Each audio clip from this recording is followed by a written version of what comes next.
பெண்மணிகளுக்கு என்று மிக முக்கியமான மார்க்கம் ரமதானுடைய மார்க்கம். அவங்க எப்படி நோம்பு பிடிக்கிற, கணவன்மார்களோட எப்படி நடந்து கொள்ற, அவங்களோட செயல்பாடுகள் எப்படி இருக்கணும், அவங்க என்னென்ன செய்யக்கூடாது, எதுகளை செய்யக்கூடாது என்ற விஷயங்களை முழுக்க கிதாபுகள் எழுதி வச்சிருக்கிறாங்க. கணவன்மார்கள் சொல்லுவது கடமையாக இருக்குது. பெண்மணிகள் முடி விஷயத்துல எக்கச்சக்கமான மசாலாக்கள் சொல்லிக்கிறாங்க. முடி விஷயத்துல இன்னைக்கு நாம நினைப்போம் நிறைய காசு இருக்குது, நிறைய பணம் இருக்குது, வீட்டுல ஒரு பரக்கத்து இல்லை. நிறைய இடங்கள் நான் சொல்லி வர விஷயம் நிறைய பேர் சொல்ல சொன்னாங்க, இங்கேயும் அந்த சப்ஜெக்ட பேச சொல்லி இருக்கிறாங்க. முடி விஷயத்துல பெண்மணிகளுக்கே தெரியாது அது என்ன விஷயம்னு தெரியாது. முடியில் அல்லாஹ் சுப்ஹானஹு வ தஆலா இந்த மார்க்கத்தினுடைய அழிவை வைத்திருக்கிறான். முடி இமாம்கள் சொல்றாங்க, எந்த வீட்டுல முடிய நின்று கொண்டு வாடுறாங்களோ, எந்த வீட்டுல முடிய நின்று கொண்டு வாடுறார்களோ அந்த வீட்டுல முசீபத்து நீங்காம இருக்கும், கடன் தொல்லை நீங்கவே நீங்காது. இதை யாரும் யோசிச்சு பார்த்திருக்கிறோமா? இதுல யாரும் யோசிச்சு பார்த்திருக்கிறோமா? இது சம்பந்தமாக எது சரி நாம யோசிச்சிருக்கிறோமா?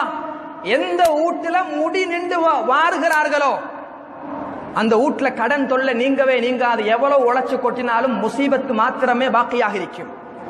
இமாம்கள் சொல்லுகிறார்கள், பெண்மணிகள் தயவு செய்து முடிவாருகிற பொழுது அவர்களுடைய வீட்டில் அமர்ந்து வாழ சொல்லுங்கள்.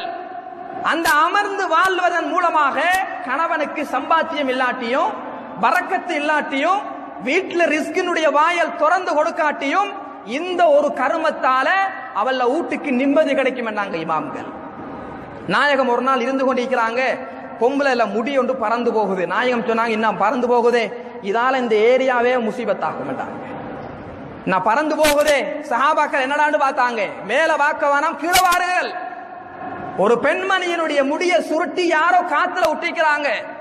அதை பார்த்து நாயகம் சொல்றாங்க, இன்னும் போறது எது வரைக்கும் நீளுகிறதோ அது வரைக்கும் முசீபத்து தாக்கும் என்றாங்க ஸல்லல்லாஹு அலைஹி வஸல்லம். யாரு யோசிச்சு பார்த்திருக்கிறோம்? இதுல பத்தி யாரு பேசுகிறோம்? இதுடைய நேரத்துல யாரு நேரத்தை நாம அவதானிக்கிறோம்? ஒண்ணுமே இல்ல. பணம் சம்பாதிக்கிற, காசு சம்பாதிக்கிற, சாப்பாடு, புள்ள குட்டி, வாகனம் இதுலதான் போகுது. அல்லாஹ் சொல்லுகிறான், அல்ஹாக்குமுத் தகாசுர். சில மக்கள் இருக்கிறாங்க பிசினஸ்கள்ல முன்னோடி கொண்டே போறாங்க. பணம் சம்பாதிக்கணும், 1 லட்சம் கிடைச்சா 2 லட்சம் கிடைக்கணும், 2 லட்சம் கிடைச்சா 3 லட்சம் கிடைக்கணும் என்று ஹவால்ல முந்திக் கொண்டே போறாங்க. இந்த பணம், பட்டம், பதவி, அந்தஸ்து, அதிகாரம் எல்லாம் எது வரைக்கும் தெரியுமா? ஹத்தா ஜுர்துமுல் மகாபிர், மரணத்துக்குள்ள கபருக்குள்ள கொண்டாந்து உங்களை போடும் வரைக்கும் தான். எனவே கண்ணியமானவர்களே, எது தேவை? இபாதத்து தேவை. இபாதத்துக்கு எது முக்கியம்? அதை பாதுகாக்கிறது முக்கியம். இபாதத் செய்யற விஷயம் அல்ல, அதை பாதுகாக்கிறது விஷயம். பெண்மணிகள் சாப்பாட்டினுடைய பாத்திரத்தை கழுவாமல் சாப்பாட்டினுடைய சமையல் அறையில் வைத்திருக்கின்ற நாள் முழுவதும் முசீபத்துகள் இறங்கிக் கொண்டே இருக்கிறது. நாயகம் சொன்னாங்க, பாத்திரத்தை கவுட்டு வைங்கன்றாங்க. 1400 வருஷங்களுக்கு முன்னாடியே பாக்டீரியாக்களை பத்தி நாயகம் தெளிவாக கிளாஸ் எடுத்துட்டாங்க. எதால அழிவு வர போகிறது? அல்லாஹ் அதாப தூக்கி நெருப்பு கொட்டுற அல்ல, அது மாத்திரமல்ல அழிவு. பாத்திரம், சாப்பிட்ட பாத்திரம் கழுகாமல் எந்த ஒரு வீட்டில சமையல் அறையில கவுட்டு வைக்காம அப்படியோ இருக்கிறதோ அந்த வீட்டுல முசீபத் இறங்குதுன்றாங்க ஸல்லல்லாஹு அலைஹி வஸல்லம். இமாம்கள் சொல்லுகிறார்கள், எந்த வீட்டுல காய போட்ட உடுப்ப காஞ்ச உடனே எடுத்து வீட்டுக்குள்ள மடிச்சு வைக்காமல் அலட்சியமாக எந்த பெண்மணிகள் இருக்கிறார்களோ அதனால தரித்திரியத்தை கொண்டு அல்லாஹ் சோதிக்கிறான். ஏனென்றா உலமாக்கள் சொல்றாங்க, பெண்மணிகள் உடுப்பு காய போடுற இடத்தை பார்க்கிறதே மக்ரூஹ்ன்றாங்க ஆண்களுக்கு. இன்னைக்கு நிறைய பேர் வீட்டுக்கு முன்னால தொங்க விடுறது, ஆக்கள் வார இடத்துல தொங்க விடுறது, கணவன்மார்கள் சொன்ன அதை கணக்கெடுக்கிறதே இல்ல. அன்பான இஸ்லாமிய கண்ணியமானவர்களே, மார்க்கம் உங்களோட கொண்டைக்குள்ள தங்கி கொண்டிருக்குது. ஜிப்ரீல் அலைஹிஸ்ஸலாமுடைய வீட்டுல ஒரு நாள் நாயகத்துல வீட்டுல ஜிப்ரீல் அலைஹிஸ்ஸலாம் வரவே இல்லை. ஒரு வாரமா வரல. கவலைப்படுறாங்க, துஆ செய்றாங்க, ஏன் வரலன்னு. அன்புக்குரியவர்களே, ஜிப்ரீல் அலைஹிஸ்ஸலாம் ஒரு வாரம் கழிஞ்சு வாராங்க. நாயகம் கேட்கிறாங்க, என்னப்பா நீங்க ஒரு வாரமா வரல? ஜிப்ரீல் அலைஹிஸ்ஸலாம் சொல்றாரு, யா ரசூலுல்லாஹ், நான் வராம இருக்கல்ல, ஒரு வாரமாக வந்து கொண்டே இருந்தேன். வார நேரத்துல உங்களோட மனைவிமார்கள்ல சில பேரு முடிய மறைக்காம முன்னுக்கு நின்று கொண்டே இருக்கிறாங்க. முன்னுக்கு நின்றா பின்ன எங்களுக்கு எப்படி வார? எங்களால வர முடியாது. மலக்குமார்களை தடை செய்யக்கூடிய ஆயுதம் பெண்மணிகளுடைய முடியில் இருக்கிறது. தயவு செஞ்சு முடிய மறைச்சு கொள்ளுங்க. ஒரு முடி போதும் ஒரு கிராமத்தை அழிக்கிறதுக்கு. கனிவானவர்களின் நகம், பெண்மணிகளுடைய நகம், எந்த வீட்டில பெண்மணிகள் நகம் வெட்டாம இருக்கிறாங்களோ தரித்திரியம் இறங்கிக் கொண்டே இருக்கிறது. வெட்டின நகத்தை எந்த பெண்மணி புதைக்கக்கூடிய பழக்கம் இல்லையோ அவள் மரணிச்சு போகும் வரைக்கும் அவன் கணவன் எவ்வளவு பெரிய டாப் லெவல்ல இருந்தாலும் அவரை முசீபத் எனக்கூடிய ஒரு பாகம் அட்டாக் பண்ணிக்கொண்டே இருக்கும். இத நாயகம் எப்பவே சொல்லிட்டாங்க, எப்பவே சொல்லிவிட்டார்கள். அவங்களோட தலையமறையுங்க. அல்லாஹ்வும் குர்ஆன் சொல்லுகிறான், உங்களுக்கு இந்த எல்லா அவயவங்களையும் மறைச்சு வாழுங்க. பொம்பளைகள் சாமான் சும்மா விஷயம் அல்லது. பெண்கள் என்பது சாதாரண விஷயம் அல்ல. நாம் எவ்வளவு தொழுகிறோம், எவ்வளவு நிம்மதியாக இருக்கிறோம், ஆனா மனைவி சுபவுக்கு பின்னாடி தூங்குறான்டா ஒன்றுமே இல்லாது. அலிநாயகம் சொல்றாங்க, எந்த வீட்டுல பெண்மணிகள் சுபகுக்கு பின்னாடி தூங்குவாங்களோ, சூரியன் உதிக்கும் வரைக்கும் தூங்குவாங்களோ, பணத்தினுடைய தங்கத்தினுடைய மலைகள் வீட்டுக்குள்ள இருந்தாலும் முசீபத்து அடிக்கிற இடத்துல அடிச்சே தீரும் என்றார்கள் அலிநாயகம் ரலியல்லாஹு தஆலா அன்ஹு. நாயகத்தினுடைய மனைவி மகளுடைய கணவனாக இருக்கிறார்கள். நாளைக்கு கல்யாணம் நடக்க போகுது. இன்னைக்கு வாப்பா கூப்பிட்டு கடைசியா சொல்கிறேன், பாப்பா கூப்பிட்டு மகளுக்கு 10 அட்வைஸ் பண்றாரு. 10ஐயும் சொல்றேன்னா 10 நாள் தேவை. ஒன்றை மாத்திரம் சொல்லுகிறேன். நாளைக்கு மகளுக்கு கல்யாணம் நடக்க போகுது.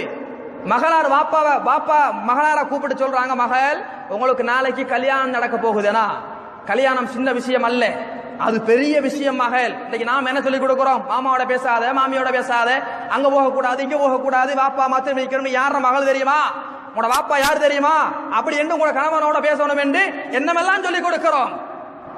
வாப்பா சொல்றாரு மகளுக்கிட்ட, பாத்திமா நாளைக்கு விடிஞ்சா உங்களுக்கு கல்யாணம், 10 விஷயம் சொல்லுகிறேன், இந்த 10ஐயும் செஞ்சால் சொர்க்கம் கிடைக்கும், இல்லாட்டி சொர்க்கத்தினுடைய தலைவி என்ற வேலையே கிடையாதுன்றாங்க. முதல் சொல்றாங்க, உங்களோட கணவன் வீட்டை விட்டு வெளியே போனால் திரும்பி வந்து கதவை தட்டுற நேரத்தில் நீங்க எப்படி இருந்தாலும் சரி, எந்த நிலைமையில் இருந்தாலும் சரி, உங்களோட கணவன் உங்களோட சண்டை போட்டுக்கொண்டு வீட்டை விட்டு வெட்டக்கரையின்னு போறாரு, வெட்டக்கரையின்னு போய் திரும்பி வந்து கதவை தட்டினாலும் குற்றம் அலிநாயகத்தினுடைய பேரில் இருந்தாலும் சிரிச்சு கொண்டே நீ கதவை திறக்கணும்.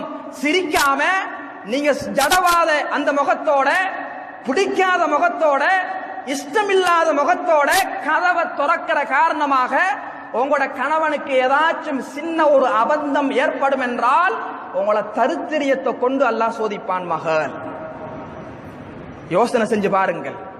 பிள்ளைகளுக்கு படித்துக் கொடுங்கள், பிள்ளைகளோட விஷயங்களை சொல்லிக் கொடுங்கள். பெண்மணிகள் நாம எவ்வளவு இபாதத்து செஞ்சாலும் வீட்டுக்குள் இருக்கக்கூடிய பெண்மணிகள் சரியாக இல்லைன்னா ஒன்றுமே நடக்காது.